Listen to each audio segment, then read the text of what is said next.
This is an SOS, Lord. We need you like the earth needs water.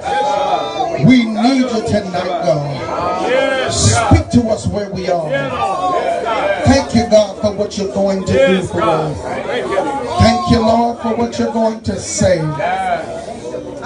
We bless you. We magnify you. That's it. Come on, don't stop.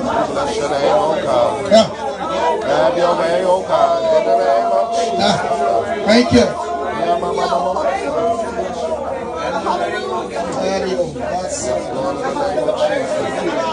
God, in the name of Jesus,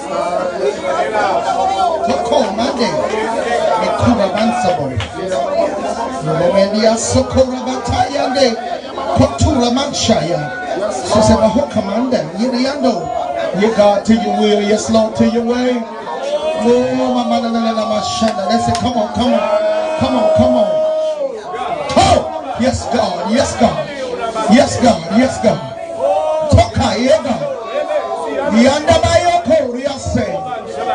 Hallelujah. Hallelujah. Bless you tonight. That's it. Oh, yeah. Yes, Lord.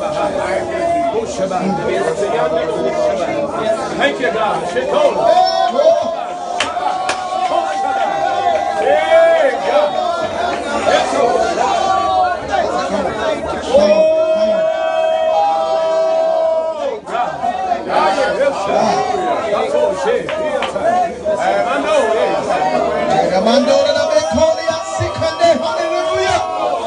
Oh, yeah, God. Thank you. Thank you. Thank you. Thank you. Thank you. Thank you. Thank you. Glory to your name.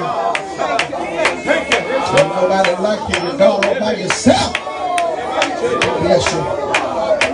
Hallelujah.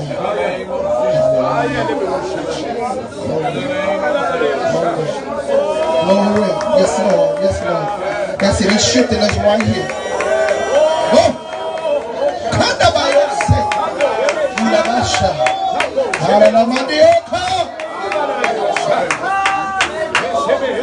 Thank you. Thank you. Higher, higher, higher, higher. Thank you.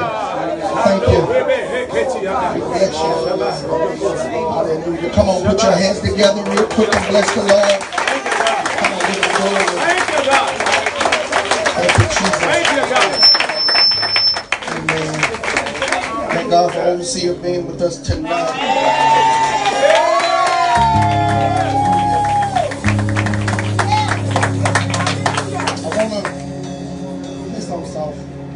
I want to go to 1 Peter chapter 4, and we're going to read verses 12 and 13. 1 Peter chapter 4. Yes. Verses 12 and 13. It says, "Beloved, think it not strange concerning the fiery trials, which is to try you as though some strange thing has happened unto you. But rejoice inasmuch as ye are partakers of Christ's suffering, that when his glory shall be revealed, you may be glad also with exceeding joy. Beloved, think it not strange," verse 12 again, "concerning the fiery trial, which is to try you as though some strange thing has happened. Hallelujah. But rejoice inasmuch as you are partakers of Christ's suffering, that when his glory shall be revealed, you may be glad also with exceeding joy." So, Father, Scripture, you may have your seats. When transition begins in a ministry, like it's going on with you all right now, you have to keep learning. You have to be sensitive, because of the warfare and the battle, people are not the strongest that they have been. They're not that strong. So you have to give them something for where they are. And the Lord dealt with me about this message. God anointed me and wrote it some time ago, but I felt it's needed for you tonight. I want to talk to you tonight from a topic: the purpose of crisis. The purpose of crisis. Yes. Crisis is defined as a time of intense difficulty, trouble, or danger. Good. A time when a difficult or important decision must be made. Yes. Words that also describe crisis are emergency, disaster, catastrophe. I want to give you some notes about crisis to help you understand what's going on.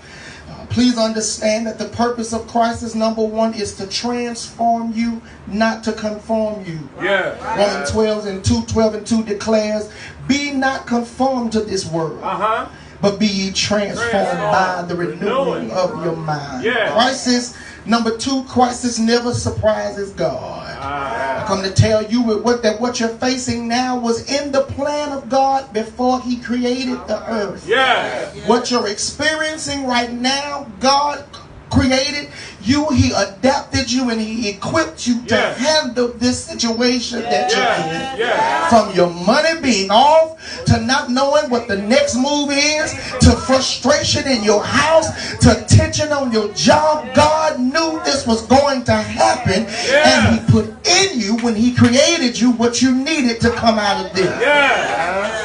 Job 5 and 7 says, yet a man is born to trouble as the sparks fly upward.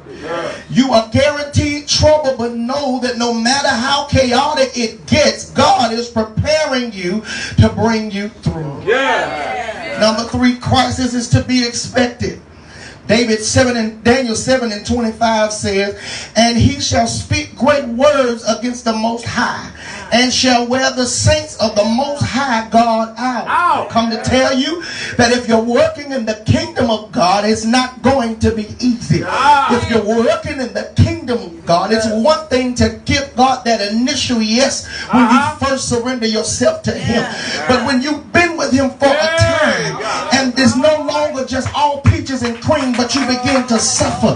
When you, God from Zion, find yourself in crisis at that point, understand that God is putting you in a position to pull you up. You've got to process through your mind that this crisis that God has allowed you to come to is not going to kill you, but this crisis is working out in your favor. Touch somebody and tell them this crisis is working out in my favor. I know that I'm coming out with the victory. It looks like everything is against me, and it looks as if I'll never see the light of day again, but God is going to give me the victory.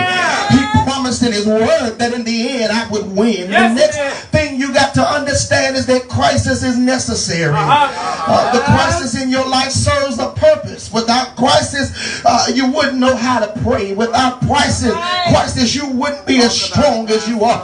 Without crisis, you wouldn't know your own strength. Without crisis, you might get pride. But when God allows crisis to come in before He gives you the blessing that you're getting ready to walk in, it keeps you from thinking that it was you. It keeps you from thinking that it was something that you did. And you'll look back and say, only God could do what God has done. There was no man that could open this door. There was no man that could do this thing for me. But God loved me enough that He afflicted me to bring me closer to Him. He allowed affliction to come in my life, not because He was punishing me, but because He was positioning me for better. Is there anybody in here that's in a crisis, but you say, oh yeah, I trust in the name of the Lord. I won't give up here a charge to keep I have, a God to glorify. I'm going to go through what I got to go through because I know it's working in my favor. Late in the midnight hour, God is going to turn it around for me. You ought to hit yourself and say, for me. Just for me. He's going to work this out just for me. He's going to bring me through. Good God, because I understand the joy in crisis. Because had crisis not come and had I not had any other choice but to trust God, I wouldn't have the faith to believe God for the impossible. But because crisis' purpose is to pull me closer to Him, it's causing me to believe Him for the impossible. We say we believe Him for the impossible, but it's not until the odds are stacked against you. It's not until your back is up against the wall and you really have nothing else to do that you find out how much you really believe Him. I don't know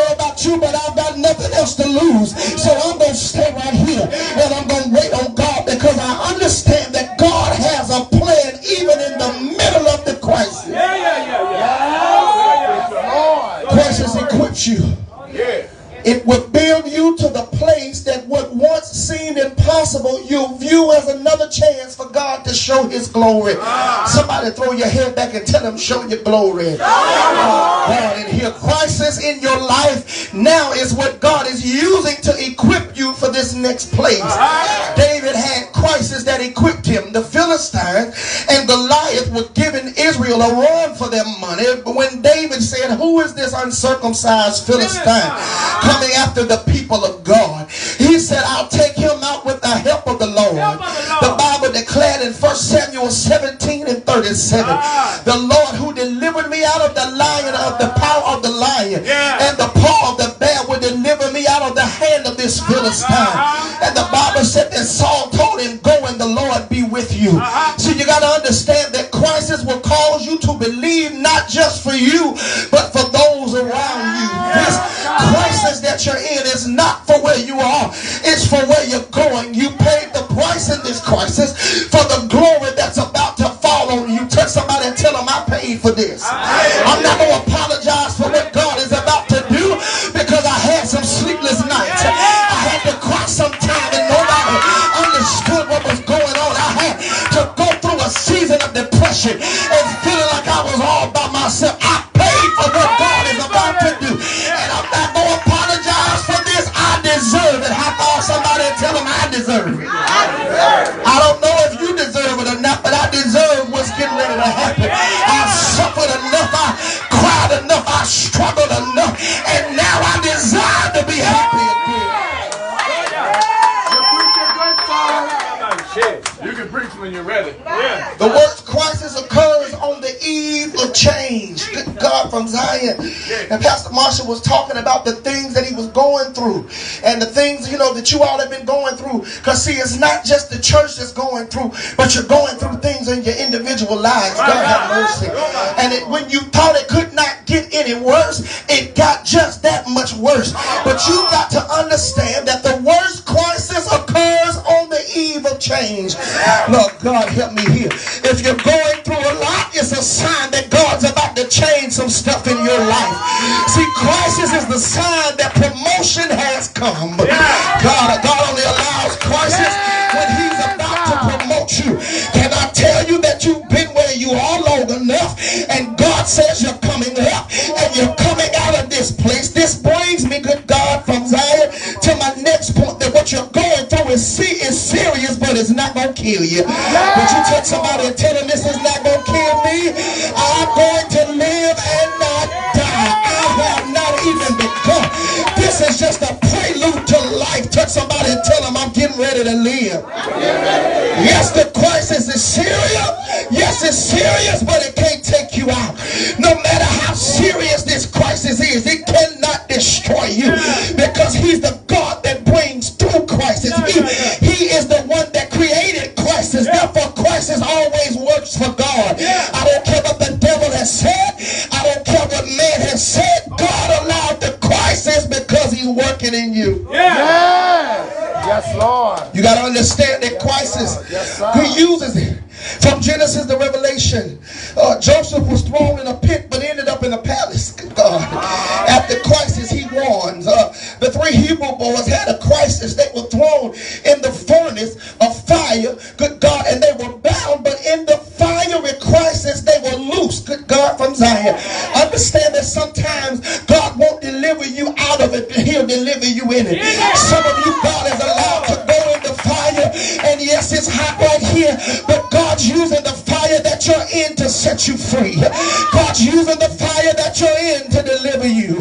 Would you touch somebody next to you and tell them, neighbor, tell them, don't complain about the fire. Just get ready to walk again. Before you went in the fire, good God Almighty, it was rough. But it's something about when you get in the fire, good God, and Jesus gets in the fire with you. Touch somebody, tell them, I'm coming out better. Say yeah. David had to run for his life, because the same song he fought for wanted him dead, but after the crisis of running for his life, he became king.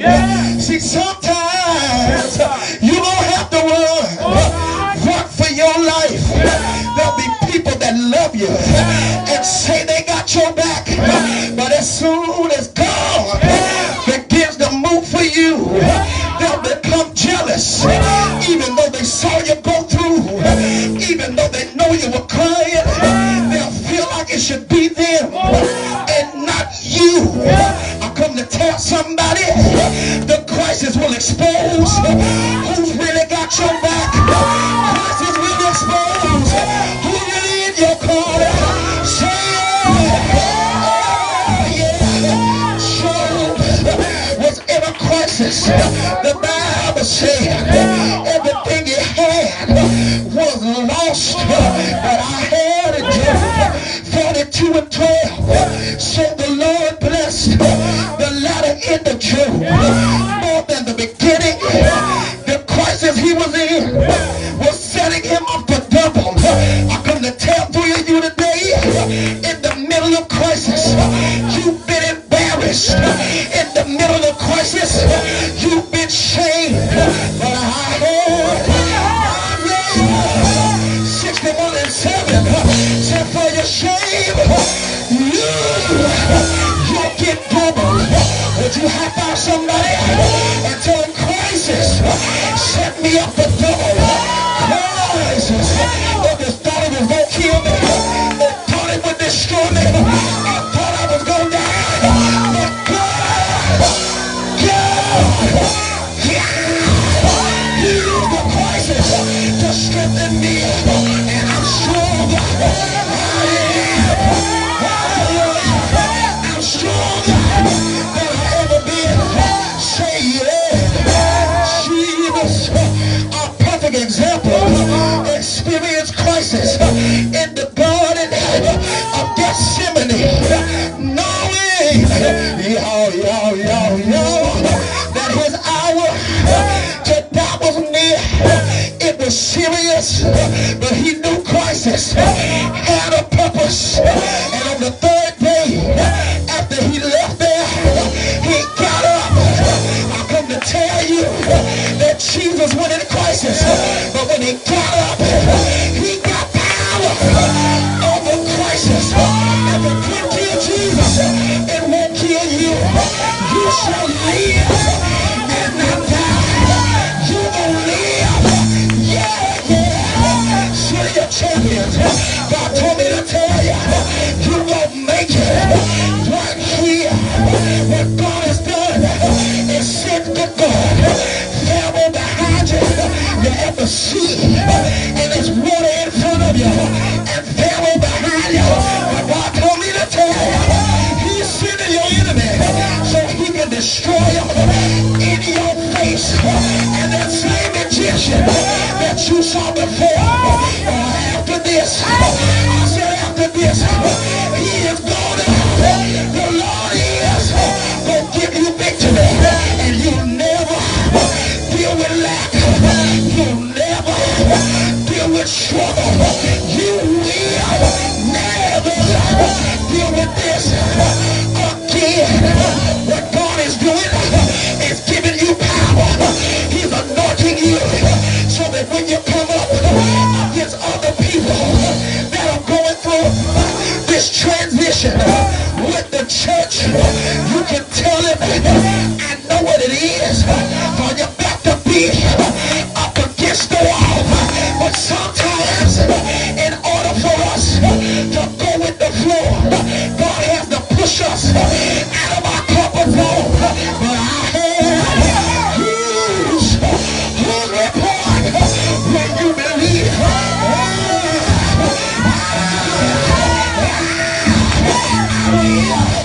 Believe the report of the Lord. Yeah. Understand, it's the better. It's better the way it happened. It's better the way it's going. But I had all things work together for the good. Yeah. Of them that love the Lord and are the cause. Must I preach like this? According to his purpose. It's working. It's working. Keep on trusting. It's working. Keep on believing. It's working. Trials come just to make you sure. Keep on holding. Keep on holding on. Keep on holding on. Don't give up. Don't give up. Keep on walking. Keep on walking. Keep on walking. Yeah. Oh yeah.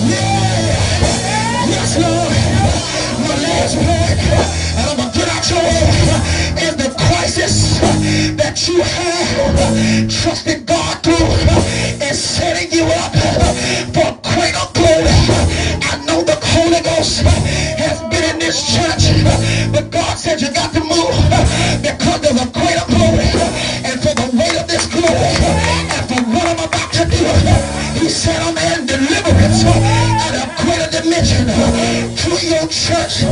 You don't have to cast demons. Tell them where to go. The lame are getting ready to walk. The blind are getting ready to see. You think you've seen healing, but God said I'm expanding your borders, because what I'm about to do is everything they prayed against.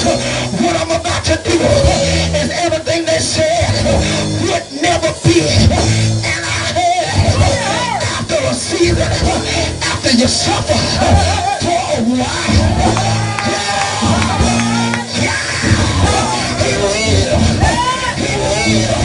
He'll establish you. He's established you. And now he's pushing you into a better place, into a greater place. It's going to be all right.